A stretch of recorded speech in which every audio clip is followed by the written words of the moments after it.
Fidel Castro foi uma das figuras mais polêmicas da história recente, além de ter sido por muitos anos o líder de um dos países cuja história política é ainda hoje das mais discutidas, Cuba. A República de Cuba é um país pequeno em território, mas gigantesco em sua fama. Há quem idealize a pequena ilha e a Fidel Castro, e há quem os considere erros na história.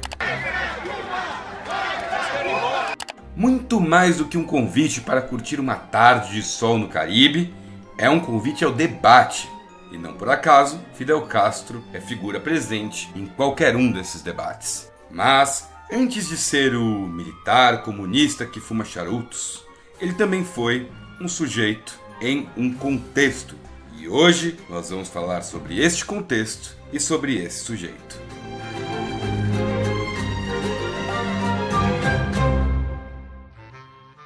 Quando Fidel Castro nasceu em 1926, a maior parte dos países da América já comemorava seus 100 anos de independência. Mas este não era exatamente o caso de Cuba. A coisa é que quando as caravelas europeias começaram a chegar na América, Cuba foi um dos primeiros lugares a ser colonizados. Logo, a ilha tornou-se um importante entreposto comercial europeu no Caribe, além de uma colônia fundamental para o Império Espanhol. Cuba era importante principalmente por ser um ponto de parada obrigatória, onde atracavam as frotas espanholas que seguiam anualmente das colônias até a Europa, levando prata, ouro, açúcar e outras riquezas retiradas das Américas.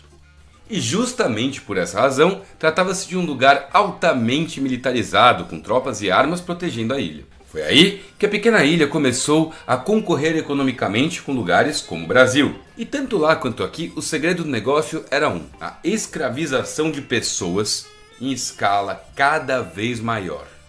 Quando as independências dos países da América começaram a acontecer, Cuba era uma colônia em plena expansão econômica, com uma elite escravista interna que ficava cada vez mais rica. Na década de 1790, esse modelo escravista foi violentamente derrubado em uma ilha muito próxima, que gerou consequências para Cuba. Essa ilha era o Haiti e esse evento foi a famosa Revolução Haitiana. Em Cuba, os conflitos na ilha vizinha alavancaram ainda mais o negócio da produção escravista de açúcar, pois a concorrência local diminuiu. Entretanto, para manter a ordem escravista, a elite cubana optou por se manter como uma colônia. Não que isso tenha impedido tentativas de independência, mas todas foram frustradas. A abolição da escravidão aconteceu em 1880, quando Cuba ainda era uma colônia espanhola. A abolição da escravidão abriu novos horizontes em termos de ideias de independência, o que fez com que o domínio espanhol ficasse cada vez mais questionável. Mas, por outro lado, outra potência imperialista começou a exercer cada vez mais influência na região: os Estados Unidos da América. Depois do fim da Guerra da Secessão, eles buscaram canalizar seus esforços na tentativa de manter o controle sobre os mercados de matéria-prima e escoamento de mercadorias. O interesse em Cuba estava vinculado basicamente à produção de açúcar, tabaco e minério de ferro. E essa entrada veio justamente pelo apoio das elites cubanas, que usaram o apoio norte-americano para financiar a luta contra os espanhóis. Um dos principais líderes da independência cubana foi o advogado e jornalista José Martí, que escreveu muito sobre as pretensões norte-americanas de controle sobre Cuba e que, no futuro, seria a maior inspiração de Fidel Castro. Martí, entre outras coisas, denunciava uma espécie de sentimento de superioridade dos norte-americanos diante dos latinos, e que isso seria muito problemático uma vez que eles não eram enxergados como indivíduos da mesma categoria que os norte-americanos. E isso não permitiria uma aliança em pé de igualdade entre os dois povos. Basicamente o que ele queria dizer é o seguinte: para eles, nós não somos iguais, de tal forma que se obtivermos uma independência com seu auxílio, será uma independência pela metade. Em 1895, ele comandou uma expedição vinda de Santo Domingo, que encontrou apoio popular e conseguiu retirar as tropas espanholas de diversas localidades, sendo vitoriosa, mas custando a vida de Martí. Em 1898, os Estados Unidos entraram diretamente no conflito, alegando que a Espanha havia afundado um navio norte-americano em Havana. Em poucos meses, a Espanha assinou um armistício em Washington, numa negociação em que os cubanos não tiveram entrada permitida. Daí, a ilha foi ocupada por norte-americanos e implantou-se um governo provisório. As forças norte-americanas só se retiraram quando instauraram um processo eleitoral e obrigaram Cuba a assinar a Emenda Platt, em 1902, que estabelecia as bases permanentes de relação entre os dois países, tais como o direito norte-americano de intervenção. E como contrapartida ao auxílio americano na Guerra da Independência, Cuba passou a ter que alugar e vender terras para os Estados Unidos, de tal forma que eles poderiam explorar, por exemplo, minas de carvão e ter bases navais na região. O resultado é que, de fato, a independência de Cuba, conquistada na Guerra de 95, significou basicamente uma substituição do domínio imperial espanhol pelo domínio imperial norte-americano. Mas muito bem, à época do conflito, a Espanha havia mandado 200 mil soldados para a guerra. Entre eles, ninguém menos que o pai de Fidel Castro. Ángel Castro nasceu na Galícia, Espanha, e trabalhou na roça até migrar para Cuba para lutar na guerra. Virou fazendeiro de açúcar, membro da empresa estadunidense United Fruit Company. Se casou e teve 2 filhos no primeiro casamento. Depois se separou e mudou seus negócios para Birán, onde contratou novos funcionários, entre eles Lina Ruz González, uma cubana de origem humilde. O casal optou por mandar os filhos para Santiago de Cuba, pois, na sociedade tradicional católica de Cuba, eles seriam simplesmente bastardos. E, diga-se de passagem, Fidel teve uma educação particularmente boa, sendo inclusive alfabetizado também em inglês. Depois de deixar Santiago de Cuba, Fidel estudou no Colégio Belém de La Habana, onde se destacou como atleta e graduou-se bacharel em letras. Depois, em 1945, ele entra na Faculdade de Direito de Havana. Na faculdade, ele teve contato com as ideias nacionalistas de luta contra o imperialismo norte-americano. Os anseios anti-imperialistas borbulhavam e, a partir de 1947, estavam politicamente organizados em torno do Partido do Povo Cubano, ou Partido Ortodoxo. Depois disso, em 1948, Fidel viajou para Venezuela, Panamá, Colômbia, como dirigente estudantil a fim de organizar um congresso internacional latino-americano de estudantes. O congresso deveria acontecer na Colômbia e Fidel estava em Bogotá quando teve início uma revolução popular motivada pela morte do líder colombiano Jorge Eliezer Gaitán. Essa rebelião ficou conhecida como Bogotazo e Fidel se envolveu nessa luta junto com os colombianos e quase morreu. Em Cuba, participava ativamente das campanhas políticas de Eduardo Chibás, até seu suicídio em 1951, quando foi acusado de corrupção. Em 10 de março de 1952, ocorre um golpe de Estado liderado por Fulgêncio Batista.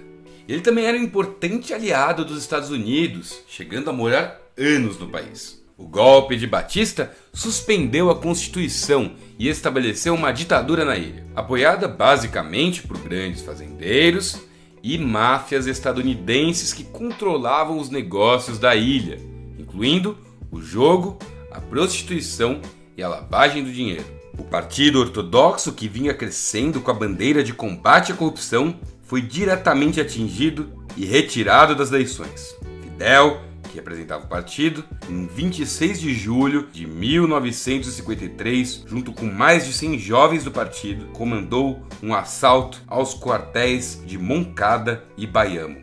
Seu objetivo era arrumar armas para começar uma luta armada.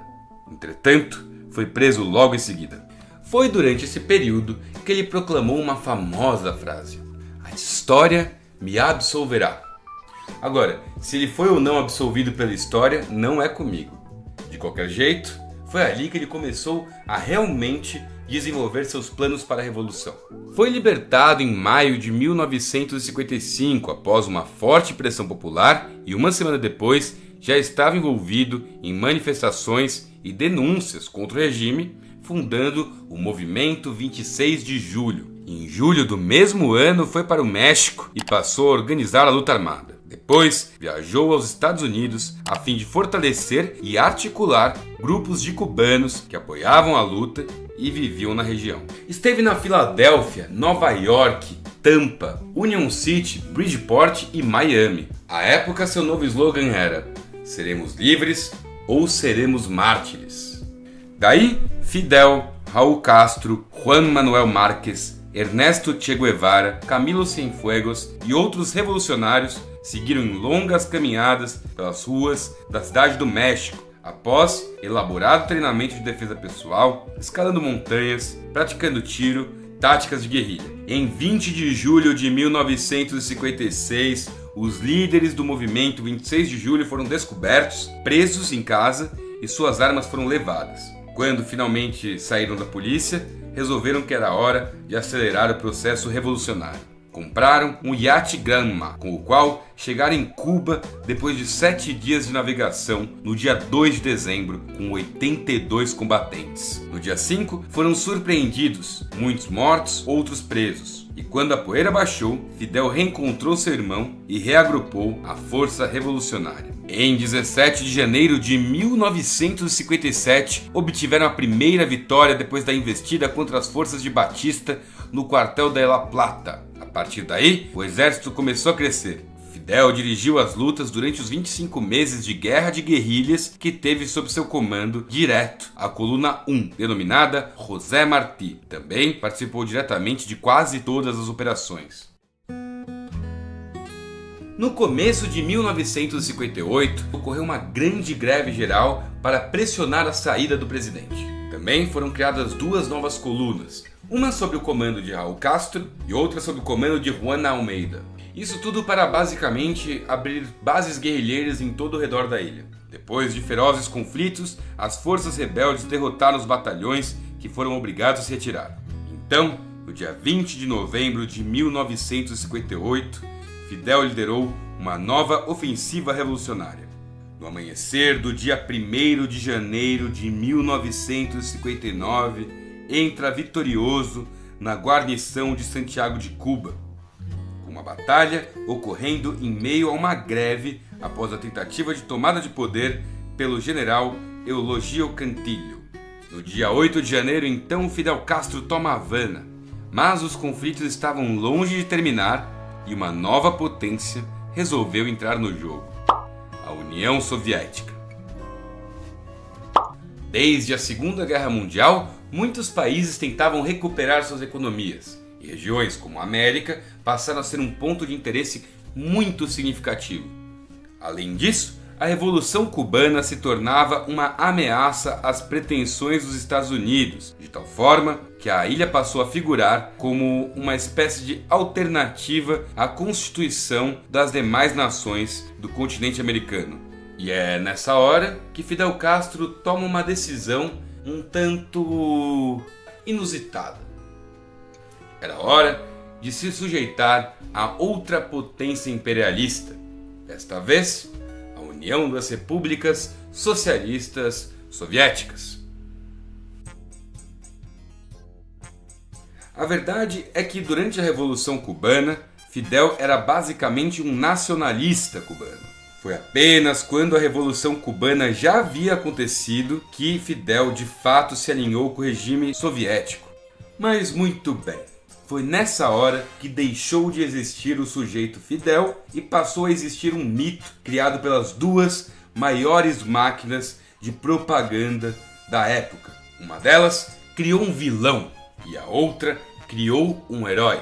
A Revolução Cubana teve impactos globais ao lado de conflitos como a Guerra da Coreia, a Guerra do Vietnã, as independências das ex-colônias europeias na África e na Ásia. Na América Latina, isso levou a um acirramento dos antagonismos próprios a episódios da Guerra Fria, chegando ao ponto dos Estados Unidos começarem a aplicar uma série de golpes militares com a justificativa de impedir a expansão do comunismo nas Américas.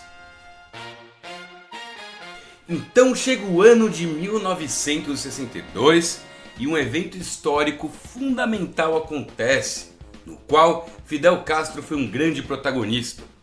Este evento foi a famosa Crise de Outubro ou Crise dos Mísseis de Cuba. Essa foi uma tensão nuclear que durou 13 dias e começou como uma resposta cubana à fracassada invasão da Baía dos Porcos de 1961, além de uma retaliação à presença de mísseis balísticos estadunidenses estacionados na Itália e na Turquia. O líder soviético Nikita Khrushchev decidiu concordar com o pedido de Cuba para colocar mísseis nucleares em seu território, no intuito de deter uma futura invasão americana. Daí, um acordo foi alcançado durante uma reunião secreta entre Khrushchev e Fidel Castro.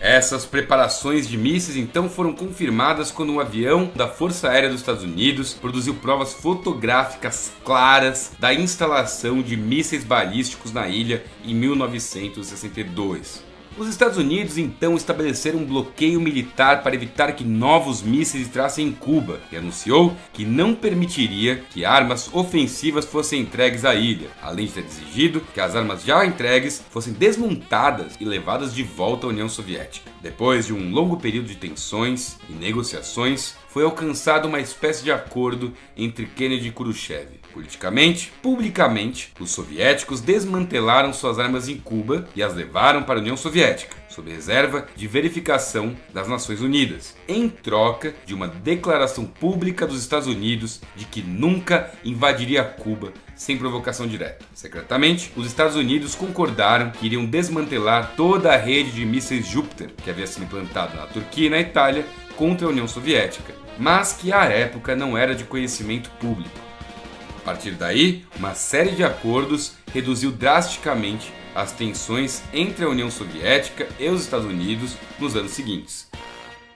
E dos anos 60 em diante, Fidel Castro foi um líder implacável e com mão de ferro, encabeçando o país por quase 50 anos. Nunca deixou de ser uma figura polêmica e combativa, e foi um governo que passou por muitos percalços. Isso porque nos anos 60 os Estados Unidos embargaram Cuba, algo que atrapalhou na época, mas que foi compensado pelo grande apoio da União Soviética. Entretanto, com o rompimento da União Soviética no final do século XX, o amparo financeiro cubano foi para o saco, levando a uma seríssima crise econômica que é sentida até hoje na ilha. Fidel manteve-se no poder durante a crise e só renunciou por motivos de saúde, sendo substituído por seu irmão, Raul Castro, provisoriamente em 2006 e permanentemente em 2008. No dia 25 de novembro de 2016, Fidel Castro morre. Castro passou a maior parte de sua vida como ditador de uma pequena ilha, mas, ao mesmo tempo, foi um grande protagonista de alguns dos eventos globais mais importantes da Guerra Fria.